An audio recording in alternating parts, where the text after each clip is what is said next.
it's Dr. Jen. I decided I'm going to just start doing some of these YouTubes, just talking, some motivation, and hopefully it helps.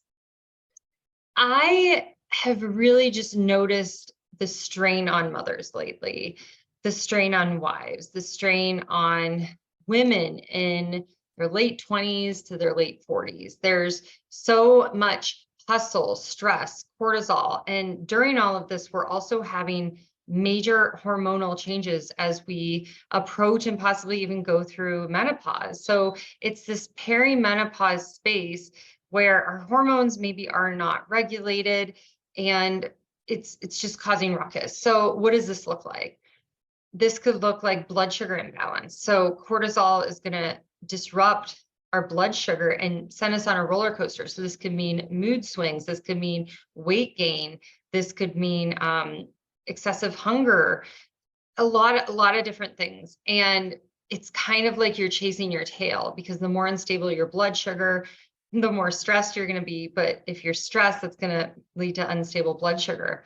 So what you want to do is, maybe fasting, find a fasting window. If you're going to do fasting, don't do it during your luteal phase, that second half of your cycle. That second half of the cycle is not the time to do long fasts or to even start a new diet or start low carb or try carnivore diet. You want to do it in the follicular phase. Okay, so after bleeding, the first day of bleeding is day 1. After, usually day 3 or 4, then you go all out till ovulation, and you can try new things. You can maybe do a bone broth fast, overnight fast, water fast. You can push yourself there. You can make gains at the gym, lift really heavy. And it's okay. It's okay to work through that at that time and to push yourself. This would be if you have to do tasks, if you need to get stuff done that you need motivation to do, schedule it for then. Okay. I was talking to a patient about that. She was scheduling her work wrong, right? She was trying to schedule her tasks during that second half of her cycle, the luteal phase.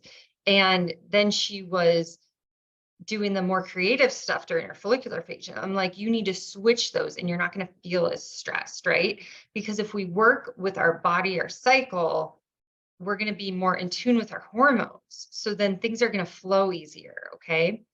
And I have really dug into this the last few years, and I've noticed it just takes the pressure off of you, if that makes sense. So let's walk through it a little more.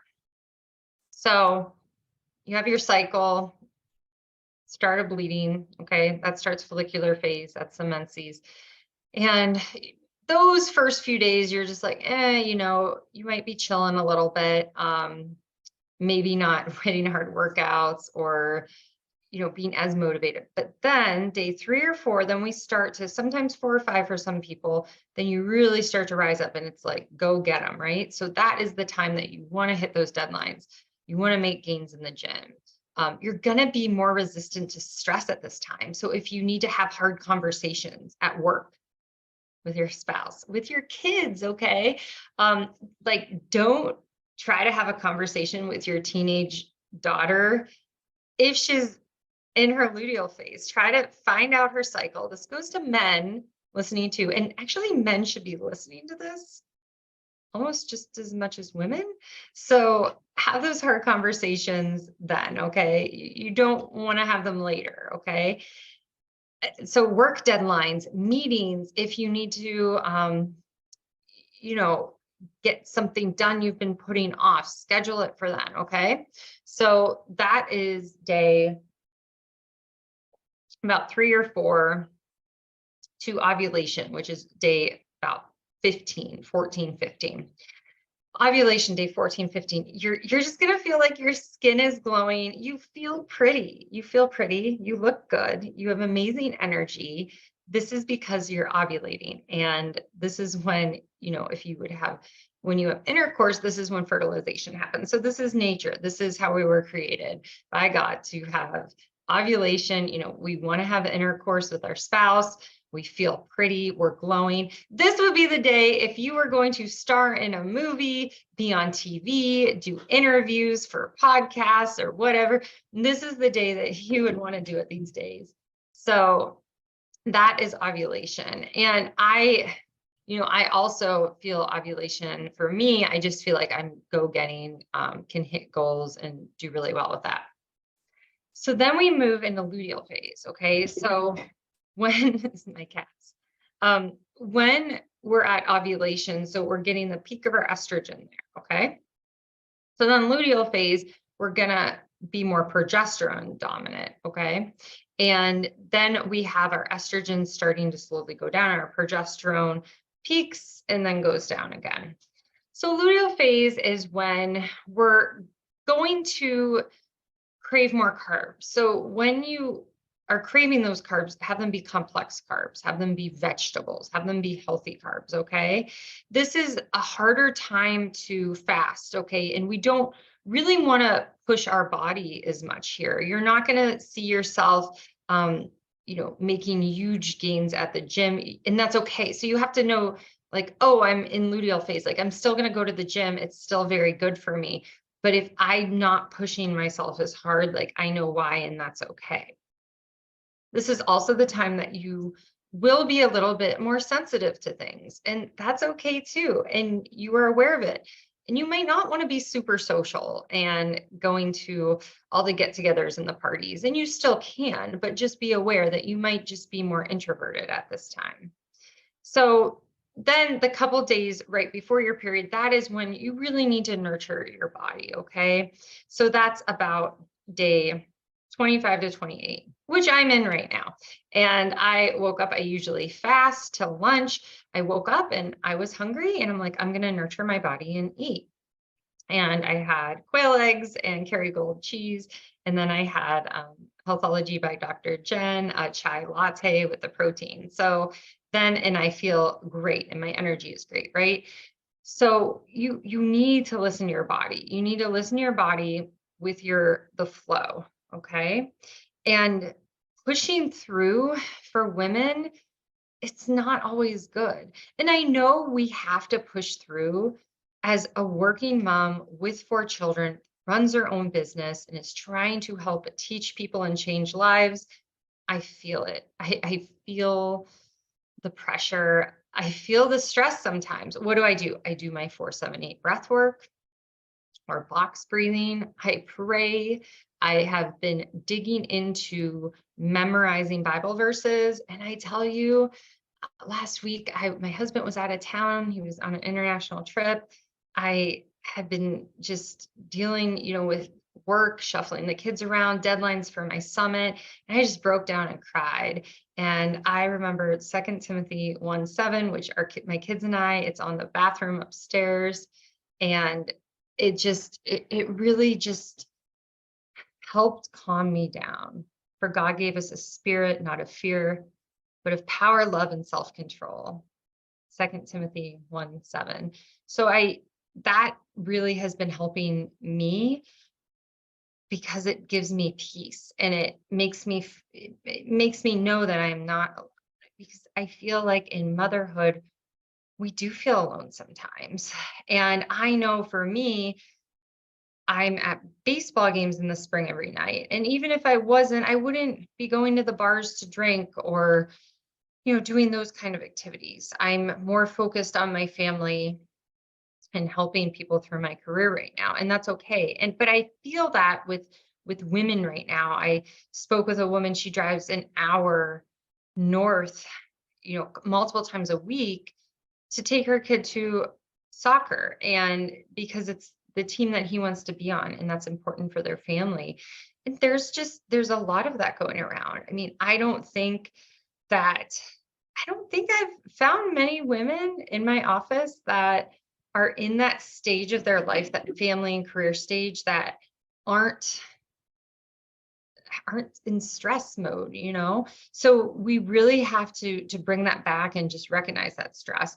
So one helpful thing that I've been doing, I've been using L-theanine if I feel, so I'll come home from work, and now because it's summer, all the kids at once are there and they're all like, Mom, where before, when it was during the school year, they would trickle in one at a time so I could give them all that attention. So then it's like a rush for dinner and then to get to activities. And we don't want it to be rushed. It's just how it is because I have a lot of kids and it's okay. So I'll take an L-theanine, and that will just kind of just chill me out a little bit. And L-theanine, it's an amino acid found in green tea. It's very safe. I love it. I give it to kids too. So I think recognizing like, yeah, like I feel this afternoon stress coming on, and then be prepared for it instead of just pushing through it. Okay. Sometimes pushing through it can be damaging. The other thing is gratitude. So when I go to drive my kids to their activities, instead of thinking, oh, I have to do this, I think I get to do this. I get to be the mom that takes my kids to activities. I'm grateful for this. I'm grateful for the time in the car with my kids. We put on Christian music, it fills the car. Sometimes I catch my 10-year-old singing it. It makes things better. Now, is every day roses? No. My toddler wouldn't put his shoe on today. Like, we had to carry him to the car and he was screaming, to get to their camp on time. So I don't think that, it's this reality that's perfect all the time, and it's not supposed to be. But we also have to realize, so we can't get rid of stress. I think it's a disservice when doctors say, just stress less. No, you can't. Like, that's not a thing. We have to make ourselves more resilient to stress. And if we make ourselves more resilient to stress, it has less effect on our bodies, right? And I know when I go through a season of stress, I've gone through a few, where does the weight come? It comes on my belly. And I'm like, oh yeah, it's getting to me because I'm not practicing care of myself, the non-negotiables. I was up late. I've been slipping on my diet and not eating my vegetables and, focusing on protein first. So you have to constantly analyze this and make sure that you are taking care of yourself, because then you are the best you. You're not going to be explosive. You're not going to be as irritable. Okay. And your hormones are going to be more balanced. So with this, we also have to realize that hormones, other things come into play, our environment, our gut health, like I said, our sleep, our nutrition, just natural menopause and andropause, and then growth hormone declining. So when it comes to those things, that's when it's really important to work with a functional medicine doctor to see what needs repleted, to see what's off, to see what's going on, and to test, don't guess on a lot of these things.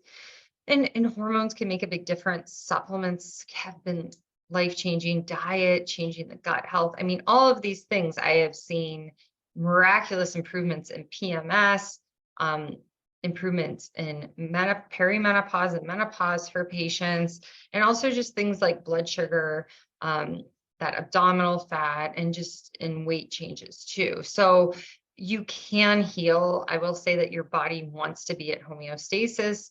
Your body wants to heal. But we also have to work with our body and work with those patterns. So you might want to go back and listen to me going through the cycle and kind of tapping into that. And I am not a big component of taking out organs, because we were given organs by God for a reason. So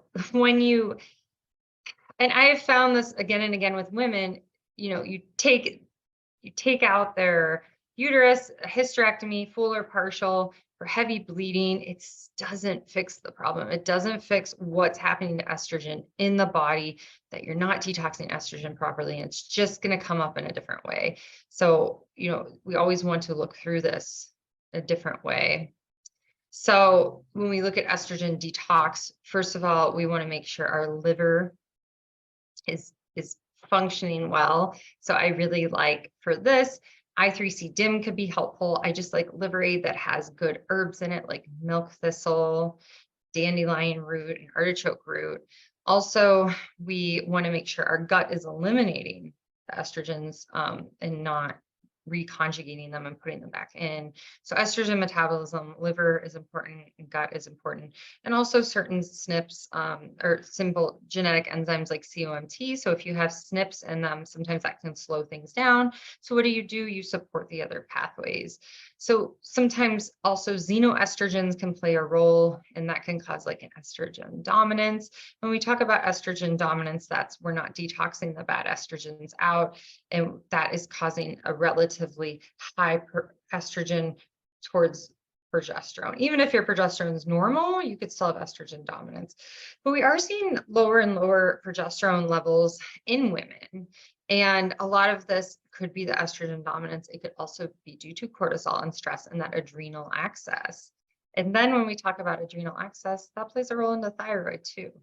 So all of this is, it's like a car. It's a beautiful car, all the moving parts working together, right?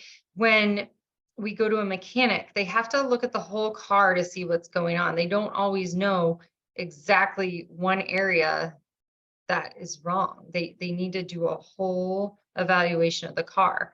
And you don't go to specific car mechanics, right? Oh, this car mechanics for the tires, this one's for the muffler, this one's for the engine, and this one's for the windshields. No, you go to one car mechanic and they know the car and how it should be running together.